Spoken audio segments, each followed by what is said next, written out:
할렐루야. 우리 좌우 앞뒤 사방팔방 보시면서 예수님 따라갑시다 이렇게 인사하십시다. 끝까지 따라갑시다 인사하시겠습니다.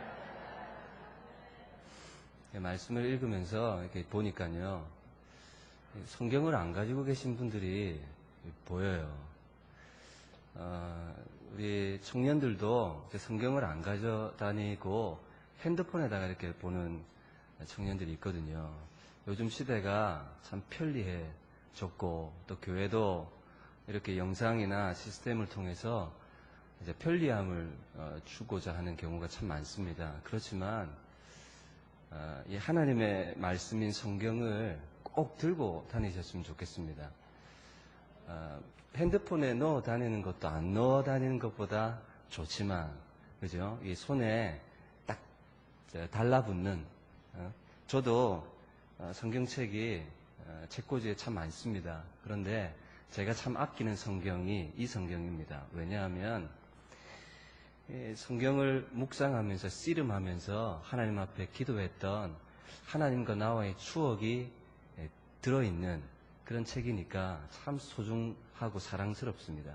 어떤 장에서는 성경을 읽으면서 눈물이 나는 그 순간, 그래서 이 눈물을 내가 기억해야지 하면서 이 성경책에다가 눈물 한번 뚝 그런 흔적도 새겨 놓았던 경우도 있고, 또 이 말씀은 도저히 깨달아지지 않고 이해되지가 않아서 밤을 새면서 하나님 앞에 씨름했던 그 하나님과의 추억이 담겨 있는 책이기 때문에 그렇습니다.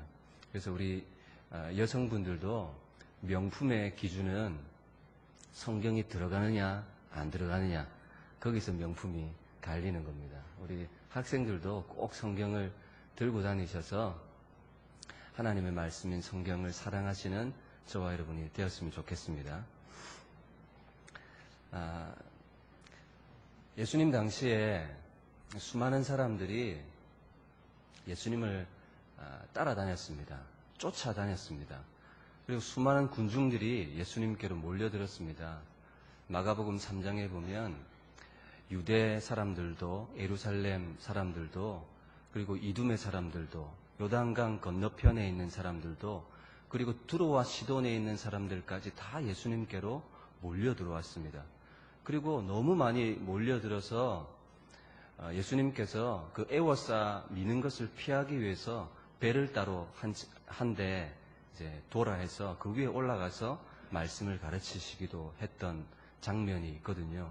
얼마나 많은 사람들이 예수님을 따랐는지 우리에게 보여줍니다. 그 왜 따랐는가 하면 누구든지 그 예수님에 대한 소문을 너무 많이 들었거든요. 그 어떤 소문이었는가 하면 이 옷깃만 스쳐도 낫는다. 예수님 옷자락에만 만져도 낫는다. 말씀만으로도 낫는다 하니까 그 예수님을 조금이라도 접촉하기 위해서 병 나으려고 다 예수님께로 몰려들었던 수많은 사람들이 있었습니다. 그리고 오병이어의 기적을 행했던 베세다 뜰에서도 마찬가지죠. 남자만 5,000명이라고 하니까 얼마나 많은 사람들이 예수님께로 몰려왔는지 알 수 있습니다. 그렇게 많은 사람들이 따라왔지만 예수님을 따르는 것처럼 형국을, 모습을 취하고 예수님께 나오긴 했지만 그들 모두가 예수님을 따르지 않았다는 사실을 우리가 알고 있습니다. 그러니까 그들이 예수님 앞에 나온 동기가 뭔가, 예수님을 찾아 나온 이유가 뭔가 하면 병 낫기 위해서, 그리고 종교적인 위안을 얻기 위해서, 그리고 어떤 청년이 자기가 하나님의 아들이라고 기적을 행한다고 하니까 그 기적을 구경하기 위해서 영적 호기심을 가지고 예수님 앞에 나왔던 수많은 사람들이 있는 것입니다. 다양한 동기와 목적을 가지고 예수님 앞에 나왔지만 중요한 것은 그들 모두가 예수님을 끝까지 따라가지는 못했다라는 사실을 우리가 주목해 봐야 합니다.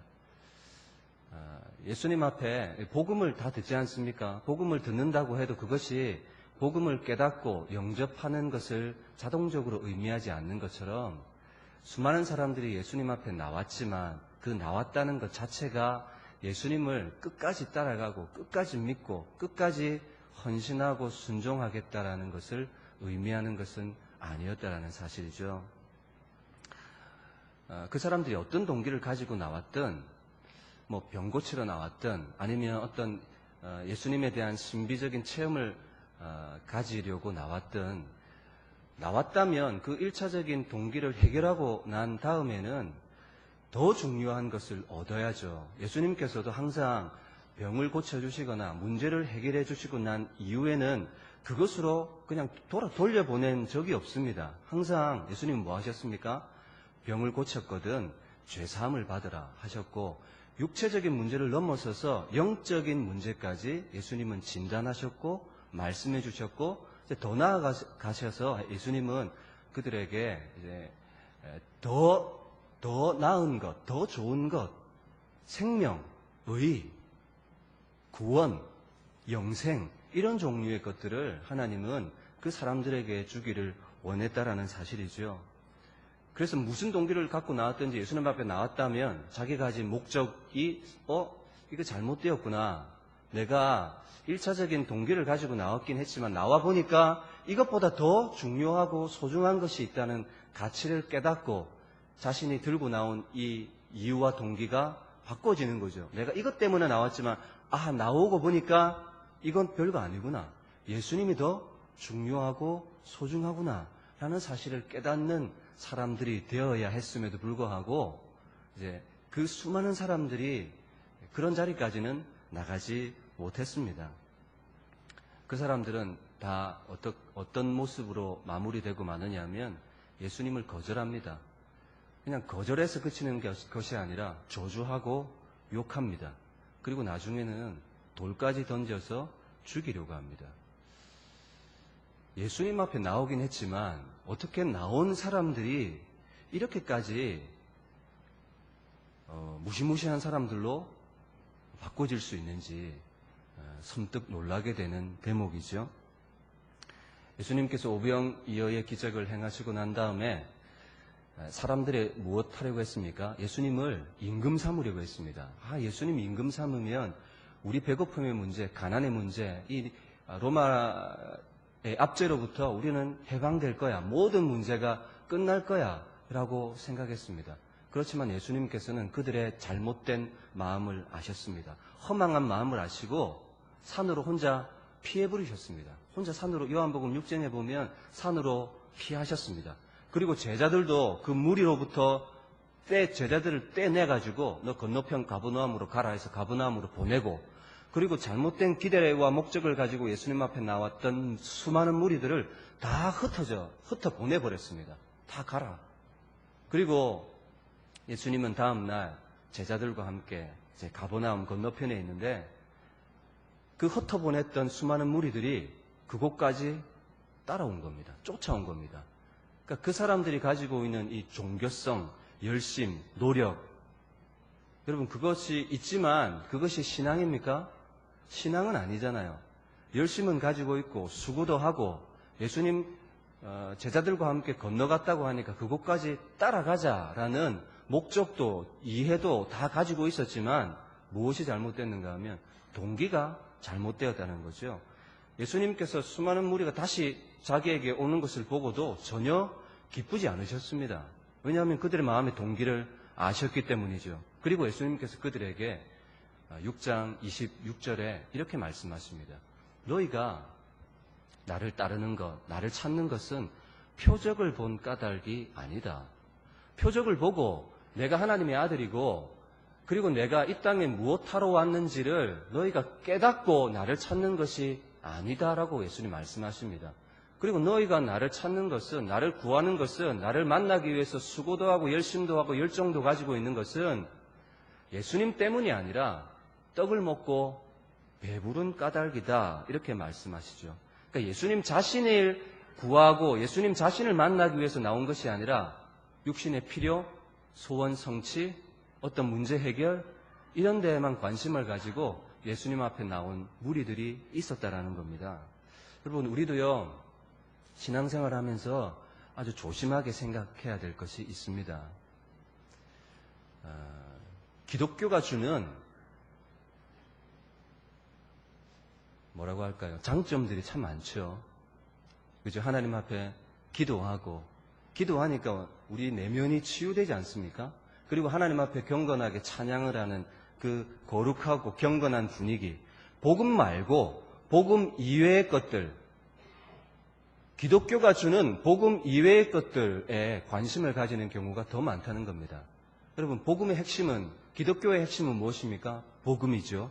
복음은 바로 예수 그리스도십니다.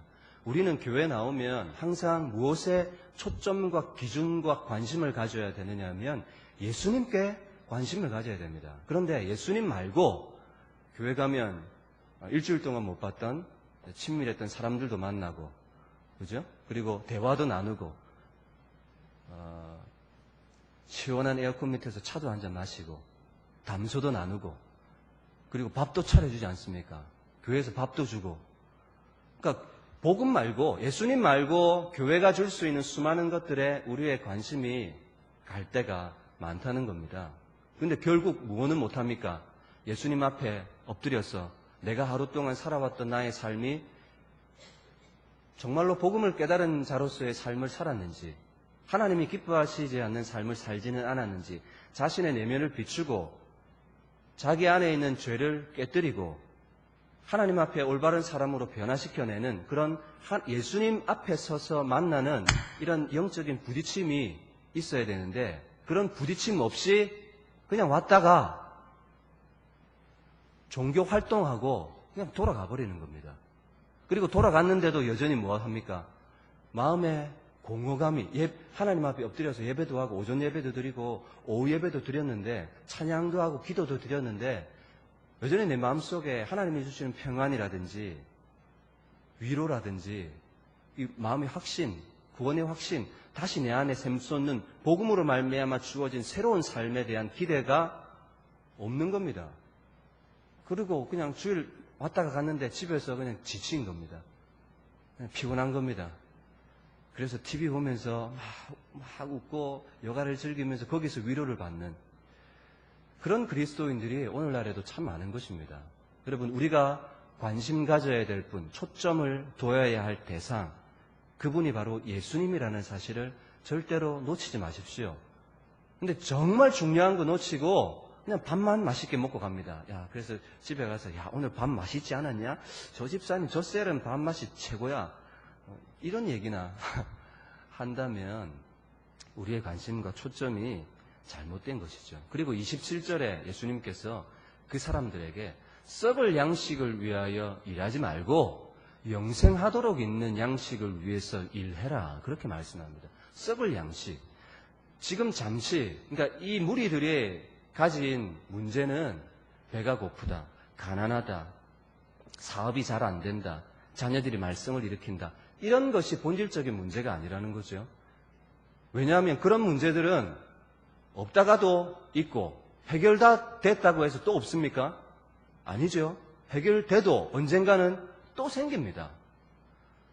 그러니까 예수님께서 썩을 양식을 위해서 일하지 말라 하는 것은 그런 잠시 잠깐 있다 없어지고 그런 것들에 관심 가지지 말고 그런 것들이 너희들의 문제가 아니라고 말씀하시는 거죠. 너희의 진짜 문제는 영생하도록 있는 양식이 없는 것이 문제라고 예수님께서 말씀하시는 겁니다. 그러니까 우리도 주님 앞에 나와서 주님 이것만 해결되면 다 해결될 것 같습니다. 이 문제만 해결되면 예수님 더 잘 섬길 수 있을 것 같습니다. 그렇지 않습니다.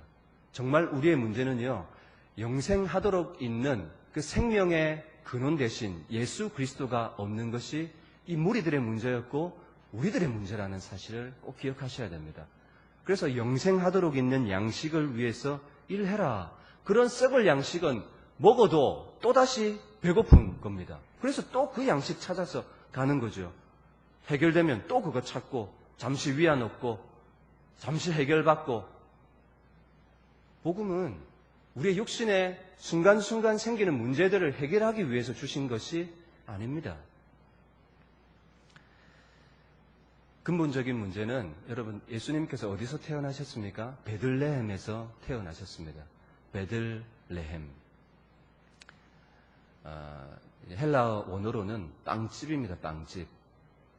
베이트가 집이고요. 레켐이 떡이거든요. 빵이거든요. 빵집에서 뭐가 나옵니까? 빵이 나오잖아요. 떡집에서는 떡이 나오잖아요.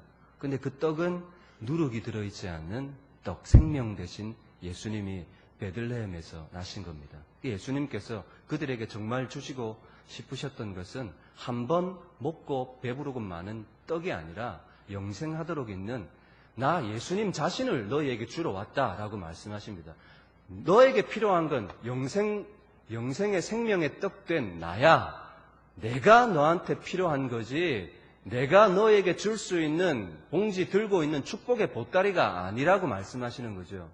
수많은 사람들이 기독교가 주는 예수님 복음이 들고 있는 주변 것들, 검은 봉지에 관심을 가져서는 안 됩니다. 우리의 관심은 늘 복음이어야 합니다. 그 사람들이 요한복음 6장에 어떻게 떠나는 줄 아십니까? 야, 예수님 저 귀신 들렸어. 미쳤어. 그러면서 떠나버립니다. 예수님 그렇게 따랐던 사람들이 육신의 떡은 먹었습니다. 육신의 고기, 그 신령한 음식을 먹었습니다. 오병이어 그걸로 얼마나 많은 사람이 먹었습니까? 야, 더 먹어라. 그러니까 아니다, 많이 묻다. 그래도 더 먹어라. 남았다. 싫다니까. 그럼 계속 먹으라는 거 먹다가 지쳐서 남은 것이 12바구니나 남았습니다. 그런데도 예수님 앞에 저 사람 미쳤다. 귀신 들렸다. 그리고 떠나버립니다. 7장에도 예수님 보고 귀신 들렸다. 귀신 들리는 게 분명하다. 그리고 또 떠나버립니다. 그 많은 사람들이 1차적인 목적, 배부름의 목적은 해결받았지만 떠납니다. 그리고 8장에도 보면 그 예수님 내가 다시 보니까 다시 봐도 귀신 들렸구나. 그리고 예수님을 돌로 쳐서 죽이려고 합니다. 생명 대신 그 영생의 떡 대신 예수님에 대한 반응이 인간이 보일 수 있는 그런 종류의 반응이었다는 겁니다. 열렬히 따랐습니다. 시간도 돈도 다 투자하면서 예수님을 따랐던 사람들이 결국은 복음이 전해지자 딱 나누어지는 겁니다. 여러분, 복음이 전해지는 현장은요, 항상 두 부류의 사람들로 나누어집니다. 중간지대는 결코 없습니다. 어떤 사람은 복음을 듣고 생명으로 반응합니다. 그런데 어떤 사람들은 어물쩡하게 예수님을 믿습니다. 가족 따라서 그냥 주일날 한번 왔다가 말씀 듣고 교회에서 좀 밥 먹고 그냥 갑니다. 그렇지만 언젠가 한 번은 복음 앞에 딱 서서 자기 존재의 전부로 복음 앞에 서서 직면해서 복음으로 자신을 비추는, 복음 앞에 서면 항상 그런 반응이 나올 수밖에 없습니다. 복음은요, 어떤 역할을 하는가 하면 죄인을 드러냅니다. 죄인된 인간의 본성을 드러냅니다. 그래서 그 자신 존재로는 도저히 견딜 수 없는 상황까지 만들어내는 겁니다. 그래서 그 사람에게 복음이 들어가면 그 사람에게 어떤 일이 일어납니까? 회개가 일어나고 탄식이 일어나고 죄의 애통함이 일어나는 겁니다. 근데 여러분, 그거는 좋은 일입니까? 안 좋은 일입니까? 좋은 일이잖아요. 그런데 많은 사람들은 그런 복음의 작용들을 자기가 받는 것을 싫어합니다. 항상 복음과 일정한 간격을 두고 적당한 거리를 두고 신앙생활하는 것을 원하죠. 여러분, 복음과 거리를 두고 신앙생활하는 것, 그리고 복음과 딱 붙어서 밀착되어서 내가 복음이고 복음이 나고 그렇게 신앙생활하는 것, 여러분 무엇을 원하십니까? 우리 입술은요, 복음과 하나 되기를 원한다라는 고백이 나올 수 있겠지만 우리 인간 본성이 원하는 것은요, 복음과 일정한 거리를 두고 신앙생활하는 것을 더 좋아하는 우리임을 하나님 앞에 고백해야 됩니다. 우리는 그런 존재입니다. 내 입술로는 그것을 고백하고 있을지는 모르나 내가 가진 지식으로는 예수님을 전부로 나의 전 존재로 받아들여야 될 유일하신 하나님이라는 사실을 알고 있을지 모르나, 그러나 우리의 삶의 현장으로 돌아가 버리면 우리는 다 어떻게 삽니까? 복음은 복음이고 신앙생활은 신앙생활이고 나의 삶의 현장에서는 복음이 들어올 아무런 여지의 틈도 두고 있지 못합니다. 일을 하는 것에서부터, 사업을 경영하는 것에서부터, 자녀를 교육하는 것에서부터, 공부하는 것에서부터, 말하는 것, 그 모든 것에서 복음은 우리를 움직여가고 있지 못한 그런 모습을 수많은 사람들을 통해서 경험하고 확인하고 있습니다. 여러분의 삶은 어떻습니까? 복음과 하나가 되셨습니까? 연합되셨습니까?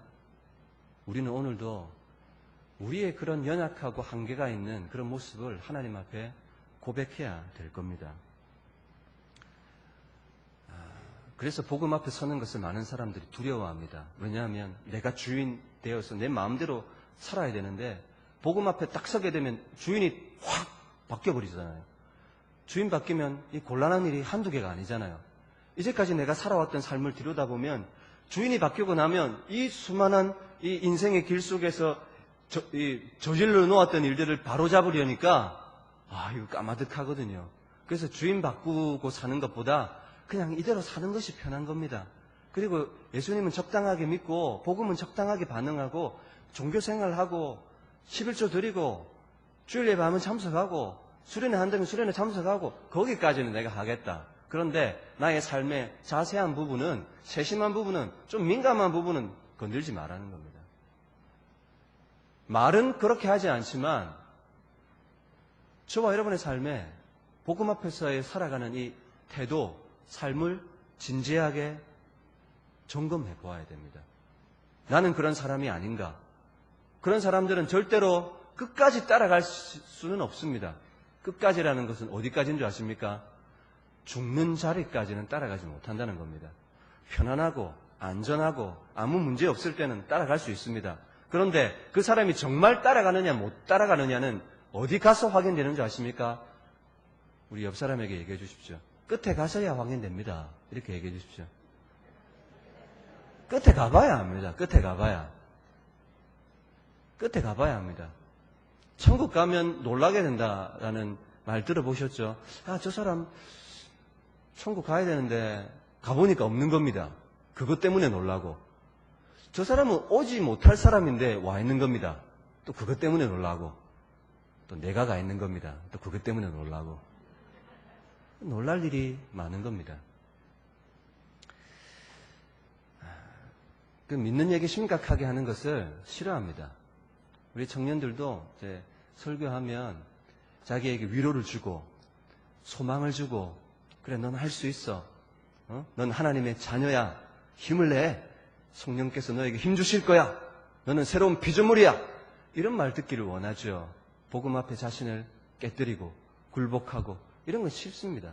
그냥 두리뭉실 믿다가 가보지 않은 미래 어찌 압니까? 그냥 편안하게 신앙생활 하다가 천국 있으면 가는 거고 만약에 천국이 없다 하더라도 내가 손해되고 나에게 그 해가 되지 않을 정도만 적당하게 예수님 믿고 있으면 가고 없어도 내가 손해 안 받을 정도만 믿고 그냥 그렇게 대강 살고 싶은 마음. 우리 속에 그런 마음이 있다면 여러분 그 마음이 바꾸어져야 됩니다. 이 시대 수많은 그리스도인들이 왜 복음의 능력, 모든 믿는 자에게 주시는 하나님의 능력이 되는 이 복음을 경험하지 못하고 자신의 삶 가운데 능력으로 축복으로 실제로 경험하지 못하고 있는 이유가 뭐겠습니까? 우리 로마서 1장 16절 말씀 다시 한번 읽어보겠습니다. 왜 우리는 예수님 믿으면서도 변화되지 않고 왜 끝까지 따라가지 못할까? 16절 시작. 내가 복음을 부끄러워하지 아니하노니 이 복음은 모든 믿는 자에게 거기까지요. 이 복음이 능력이 되는 사람이 있습니다. 어떤 사람입니까? 믿는 사람에게 능력이 되는 겁니다. 그러니까 왜 끝까지 따라가지 못할까? 내 삶에는 왜 이런 복음의 능력과 축복을 경험하지 못할까? 그 이유가 뭡니까? 믿음이 잘못되었기 때문입니다. 예수님에 대한 기대가 잘못된 것이죠. 예수님 따라가서 얻고 싶은 그 기대가 잘못된 겁니다. 우리의 기대는 다 소원 성취, 문제 해결, 내 사업 번창, 자녀 성공, 자녀들이 교회 안에 있으면 나쁜 길로 빠지지 않으니까 그래 자녀 교육이 좋아. 자녀들이 우리 어린아이들 주일학교 얼마나 많습니까? 혼자 있으면 외로우니까 함께 어울려서 놀고 그거 좋은 거지. 또 이 시대는 인간은 소속감을 가져야 돼. 그래서 교회에 소속감을 딱 두고 적당하게 신앙생활 하면서 그렇게 신앙생활 하는. 그런데 여러분 꼭 기억하십시오. 인생에 한 번쯤은요, 반드시 복음 앞에 전 존재로 엎드려져서 무릎 꿇고 나의 주, 나의 하나님으로 고백하는 그 순간이 반드시 한 사람의 인생 속에는 이루어져야 될 만남이라는 사실을 꼭 기억하십시오. 여러분에게 그 사건이 있습니까? 내 인생 가운데 복음 앞에 완전히 훅 하고 내 인간의 나의 죄인된 실존 앞에 엎드려지고 무릎 꿇어져서 하나님 아니면 안 되고 십자가 아니면 안 되고 복음 앞에 안 되는 그 처절함 가운데 하나님 앞에 손들고 부르짖으며 애통하고 기도하는 그 순간이 반드시 있어야 되고, 그리고 예수님 믿을 때는 그냥 액세서리처럼 믿는 게 아닙니다. 수많은 종교들 중에 하나 내가 선택한 것이 아닙니다. 나의 전 존재로 인생 전부로 받아들여서 예수님을 내 인생의 주인으로 이제 내 인생의 길로 그렇게 딱 붙잡는 그 인생의 사건이 저와 여러분에 있어야 된다는 겁니다. 그래서 신앙의 간증을 하는 사람들 간증을 다 들어보면요, 반드시 그런 사건이 있습니다. 나 언제 학생회 수련회 때 이런 말씀을 듣고 종교인 수련회 때 이런 그런 예수님 앞에 복음 앞에 맞닥뜨린 그 대변혁의 만남의 사건이 인생의 전환점이 반드시 있었다라는 사실이요. 그런 고백하는 사람 보았습니까? 흰돌산 수련회 가서 내가 복음 앞에 엎드려졌습니다. 예수님 만났습니다. 죄인됨을 고백했습니다. 발부둥 쳐도 안 되는 인생의 한계를 깨달았습니다. 그런 고백들이 다 있는 겁니다. 여러분들 그런 고백들이 있으시잖아요. 만약에 없으신 분들이 있다면 반드시 여러분 인생에 호흡이 있는 그날 반드시 가져야 될 만남이 있다면 그 복음 앞에서 복음을 전 존재로 받아들이는 그 사건이 여러분에게 있으시기를 주님의 이름으로 축복합니다. 오병이어의 기적을 경험했지만 그 사람들은 그 고기 먹고 끝나버렸습니다. 떡 먹고 끝나버렸습니다. 예수님 다 따라가지 못했습니다. 그렇게 예수님 앞에 나와놓고 만나려고 찾아와 놓고 결국은 빵 먹고 떡 먹고 끝나버린 미련한 인생들, 무리들만이 아닙니다. 오늘 우리 한국교회 안에도요, 예수님 믿는다고 수십 년 믿고 섬겼지만 전 존재로 한 번도 복음 앞에 나의 전 존재를 던져서 믿지 않고 세상과 복음의 양다리를 걸쳐놓고, 아니죠, 양다리는 두 개 다리잖아요. 오징어 다리 걸쳐놓고 그렇게 신앙생활하는 수많은 그리스도인들이 있다는 사실을 여러분들도 아실 것입니다. 정말로 이 복음의 능력이 되고 실제가 되고 축복이 되려면 무엇을 바꿔야 되겠습니까? 예수님에 대한 기대를 바꿔야 됩니다. 그리고 우리의 믿음을 바꿔야 됩니다. 그럴 때 복음은 능력이 되고 축복이 되고 우리에게 변화를 가져다 주게 되는 거죠. 여러분 복음의 능력 경험해 보셨습니까?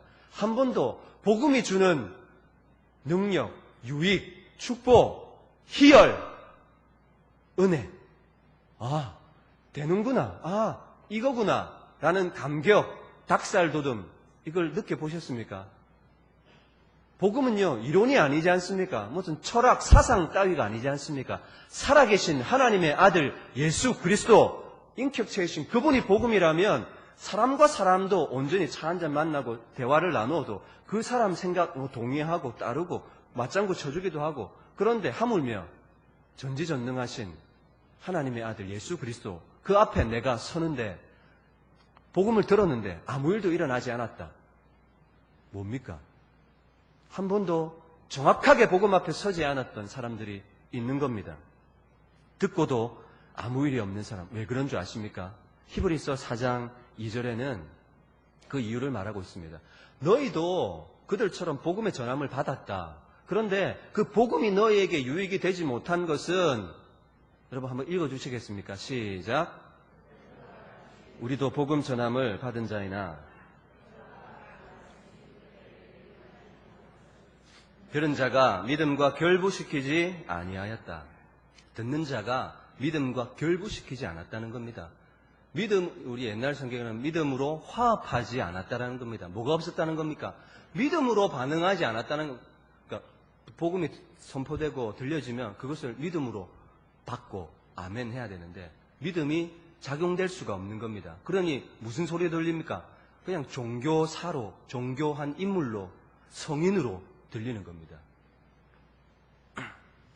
믿음과 결부시키지 않았다는 말은 한 번도 그 진리를 내 삶에 적용시켜 보려고 한 번도 시도를 하지 않았다, 그 말입니다. 의미 있게 들어본 적이 없다, 진지하게 들어본 적이 없다, 나의 전 존재와 전부로 복음 앞에 서본 일이 없다는 겁니다. 그것이 믿음으로 반응하지 않았다, 믿음으로 화합하지 않았다라는 말의 의미입니다.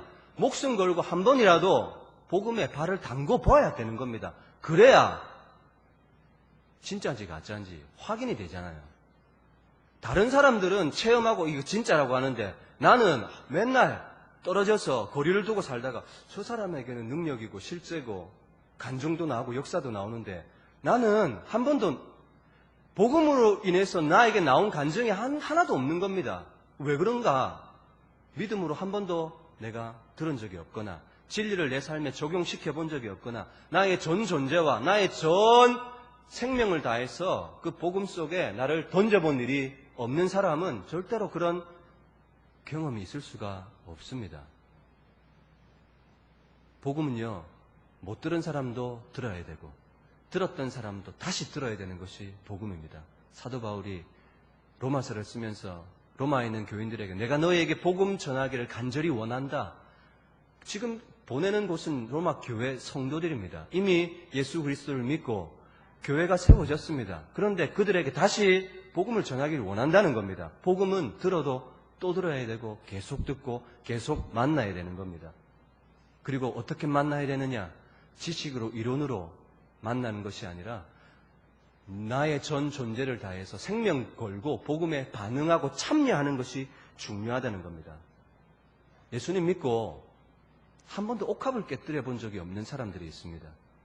베드로도, 그리고 요한도, 안드레도 예수님이 오라고 부르니까 배와 그물을 버려두고 아버지를 버려두고 세관에 앉은 그 직업을 다 버려두고 예수님 따른다는 것은요, 항상 뭐가 있습니까? 버려둠이 뭡니까? 희생, 손해, 자기 부인, 이걸 다 감수하고 예수님을 따르는 겁니다. 그러니 나에게 희생이 되고 손해가 돼도 그래도 따르는 겁니다. 왜 따릅니까? 저 길이 진리니까요. 진짜니까. 내가 있는 것보다 더 가치 있는 것이라는 사실을 알기 때문에 내가 가지고 있는 모든 소유를 다 팔아서 밭에 감추인 보화를 사는 겁니다. 근데 한 번도 내가 가지고 있는 진주를 사기 위해서 팔아본 적이 없는 겁니다. 옥합을 한 번도 깨뜨려 보지 않은 겁니다. 나는 조정하기 싫습니다. 나는 변화되기 싫습니다. 나는 있는 그대로 나입니다. 그리고 나는 가만히 있을 테니 복음으로 한번 나를 뒤집어 엎어 바꿔놓아 보십시오. 이러는 사람에게는 복음이 유익되지 못하는 겁니다. 복음이 아무런 그 사람의 삶에 능력도 변화도 축복도 하늘에 속한 모든 신령한 복이 우리에게 있다라고 말하지만 그것을 누리지 못하는 겁니다. 그 이유는 복음의 능력이 없어서가 아니라 복음이 잘못되어서가 아니라 그 사람이 어떻게 듣느냐, 그 사람의 믿음이 잘못되었기 때문입니다. 우리가 복음을 듣습니다. 그리고 이번 수련회에서도 복음을 들을 것입니다. 그렇지만 우리의 존재로 내가 깨뜨려져서 나에게 담겨져 있는 것이 다 비워져 버리고 그래야 무엇이 담기잖아요. 무엇이 전 존재로 나에게 담기려면 내가 먼저 전 존재로 비워져야지 담깁니다. 그런데 나는 비워지기 싫습니다. 내가 가지고 있는 기대, 세상에 대한 소망, 야망, 꿈, 비전이라는 이름으로 감추어진 그 수많은 것들 먼저 비워내야 뭔가 새로운 것이 담길 텐데 안 비웁니다. 그러니 뭐가 진짜가 부어져도 그냥 섞이고 마는 거죠. 아무리 좋은 복음이라고 하지만 그것을 전합니다. 이고 다니고 지고 다니고 끌고 다니고 다 합니다. 그렇지만 한 번도 그 복음 속에 나의 전부를 던져서 동참하지 못한다면 그것이 실제가 되지 못합니다. 뭐 내가 믿어주지 뭐. 가주지 뭐. 복음 앞에서 그런 태도는 정말 가지지 말아야 될 태도입니다. 복음의 요구, 복음의 초청은 하나님의 가장 위대한 사랑으로의 초대이기 때문입니다. 가장 중요한 초대, 그것이 복음으로의 초대입니다. 그래서 복음 듣자, 복음 앞에 나온나, 복음 앞에 뭐 복음 어쩌고 저쩌고 하는 모든 뭐가 있다. 그러면 우리는 그 복음 앞에 즉각 반응해야 돼. 자동적으로 반응해야 됩니다. 나의 삶이 어떻든 형편이 어떻든. 근데 많은 사람들은요, 생각해 보겠습니다. 뭐 일이 뭐 있습니다. 뭐 무슨 계획이 있습니다. 그런 얘기를 하는 겁니다. 정말 그런 경우가 있다는 거 압니다. 그러나 그런 사람들은 계속 그러니까요, 문제입니다. 여러분들 삶에 이 복음의 전환점이 있기를 주님의 이름으로 축복합니다. 그 전환점은요, 내 전 존재로 서는 겁니다. 그 복음 앞에 서서 주님의 뜻 앞에 뜻이야. 그러면 그냥 나를 쳐서 깨뜨리고 조정해서 그 복음의 요구 앞에 탁 엎드려지는 겁니다. 아니, 한 번도 그렇게 복음 앞에 엎드려지고 꼬꾸라지고 복음이란지 내가 복음인지 그런 만남이 역사가 없다면 우리는 절대로 모든 믿는 자에게 주시는 하나님의 능력이 되는 이 복음을 경험하지 못하고 종교생활 하다가 인생이 끝나고 말지 모르는 것입니다. 참된 믿음은요, 하나님의 뜻 앞에 나를 조종하는 겁니다. 변화시키는 겁니다. 희생하는 겁니다. 그런데 예수님 믿는 사람들은 이 희생을 정말 싫어합니다. 내 스케줄을 바꾸고 나의 삶의 계획을 조정하고 십자가의 길은요, 여러분 십자가는 1차적으로 어떤 길인 줄 아시죠? 형틀입니다. 고난의 길입니다. 쉬운 일이 아닙니다. 죽는 길이고 희생하는 길입니다. 그래서 예수님을 믿어서 내가 주님 가신 길, 십자가의 길 걷겠습니다 라고 고백하는 사람들이 그리스도인이라고 한다면서 희생하기를 싫어하고 조종하기를 싫어하고 그분의 뜻에 맞추어서 나의 뜻을 조종하기를 어려워한다면 그 사람은 정말로 내 전 존재로 복음 앞에 만난 적이 있는가, 인생의 전환점이 있는가 질문해 보셔야 합니다. 여러분, 수련회는요, 쉼표이겠습니까? 마침표이겠습니까? 많은 사람들은 쉼표라고 생각합니다. 지친 일상에서 벗어나서 산공기를 좀 마시고 계곡 발에 물 좀 담그고 말씀 한번 듣고 좀 재충전해서, 그런데 수련회는 쉼표가 아니고 마침표입니다.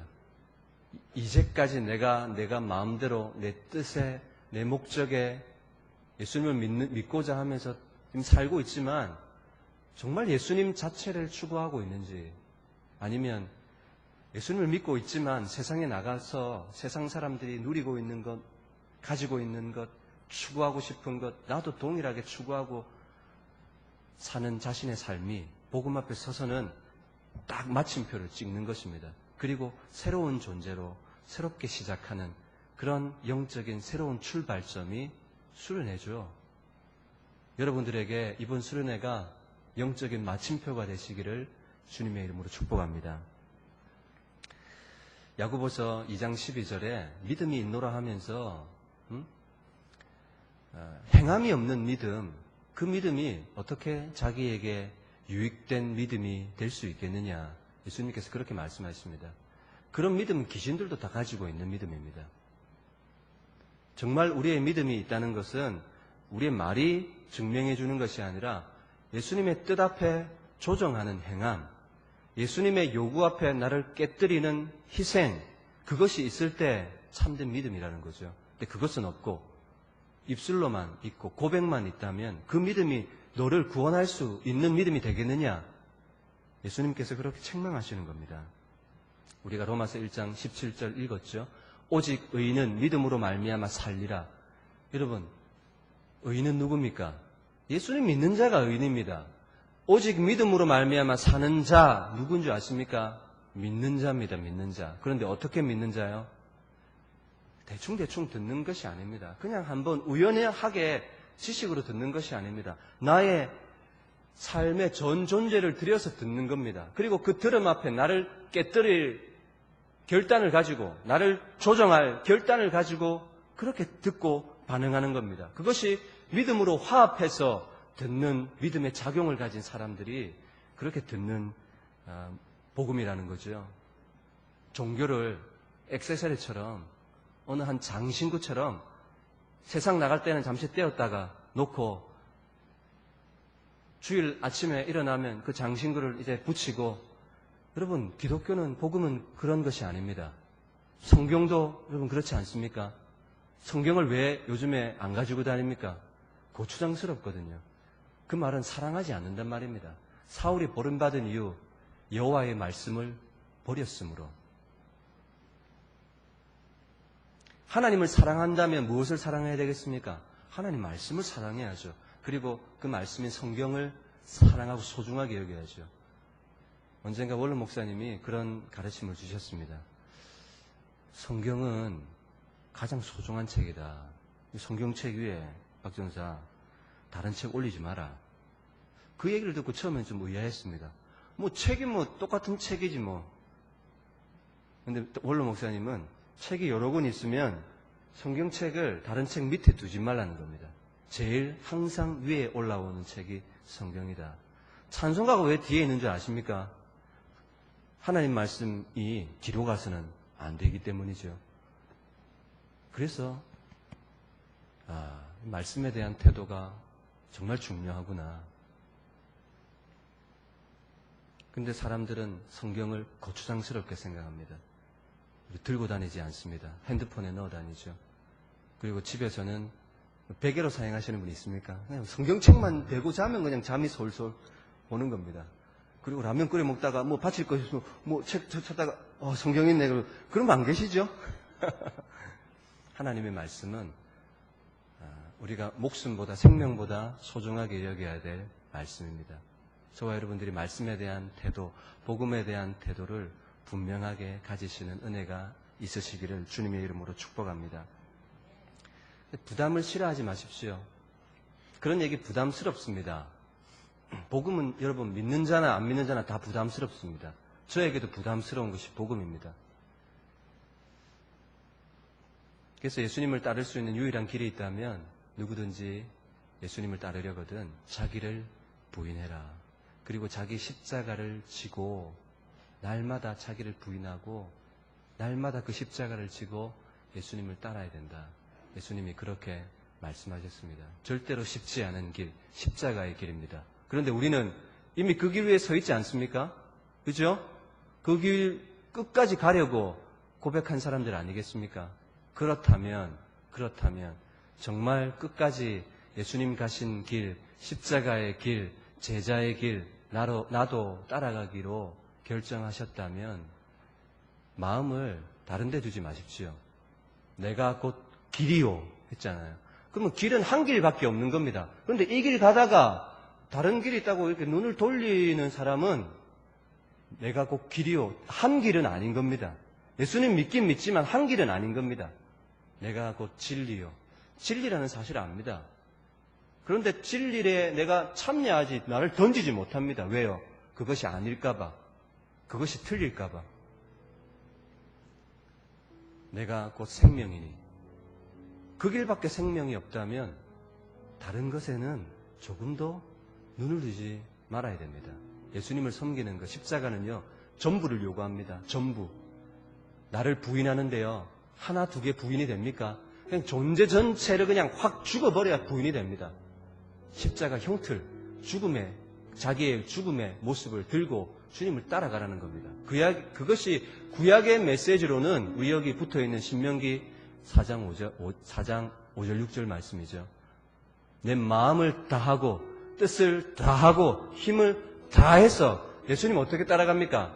하나 믿어주고 주고 아니면 다 하는 겁니다. All your heart, all your soul, all your strength. 힘을 드리는데 그냥 힘 10개 중에서 8개, 7개 드리면 다 드린 거야. 그런 것이 아닙니다. 하나님 앞에 나올 때는요, 전부로 나가는 겁니다. 전 존재로 나가는 겁니다. 여러분들 복음 앞에 이렇게 나가시는 저와 여러분들이 되어야 됩니다. 그럴 때 여러분에게 복음이 실제가 될 것이고 능력이 될 것이고 축복이 될 것입니다. 한 번도 복음 앞에 전 존재로, 전부로, 생명으로 반응한 적이 없으시다면 늦지 않았습니다. 우리에게 아직 기회가 있습니다. 그리고 우리에게 수련회가 준비되어 있습니다. 왕이 잔치를 배설했습니다. 어떤 사람이 누가복음 14장에 보면 잔치를 배설해 놓고 사람들을 초청합니다. 온나. 그런데 어떤 사람이 나는 밭을 샀습니다. 나가봐야 되겠어.